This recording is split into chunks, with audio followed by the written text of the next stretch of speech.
இந்தியாவுக்கும் பாகிஸ்தானுக்கும் test match. அந்த டெஸ்ட் மேட்ச்ல மேட்ச் ஃபிக்சிங் பண்ணி எப்படியாவது பாகிஸ்தானை ஜெயிக்க வைக்கணும்னு நினைக்கிற ஒரு குரூப். இந்த குரூப்பு கிட்ட மாட்டிட்டு முடிக்கிற சித்தார்த்தும் மாதவனும் என்ன பண்ணாங்க அப்படின்றது அந்த படத்தோட கதை. படம் எப்படி இருக்கு? ஒரு கோட் ஒன்று இருக்கு.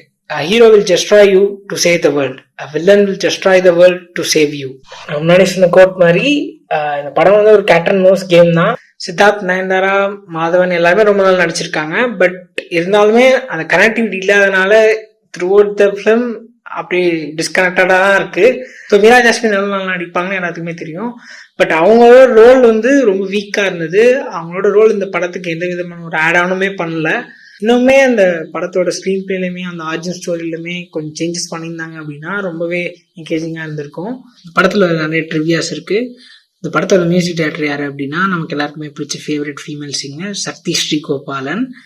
படத்தோட டைரக்டர் யாரு அப்படின்னா வயநாட் ஸ்டுடியோஸோட ப்ரொடியூசர் சசிகாந்தா. வயநாட் ஸ்டுடியோஸ் நமக்கு எல்லாருக்குமே தெரியும். இறுதி சுற்று, விக்ரம் வேதா அப்படின்ற படத்தை ப்ரொடியூஸ் பண்ணவங்க தான்.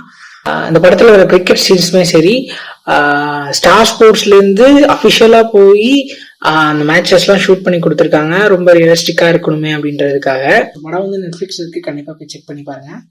ஸோ YF சினிமாவை சப்போர்ட் பண்ணுங்க, ஃப்ரெண்ட்ஸ் கூட ஷேர் பண்ணுங்க. பாய்.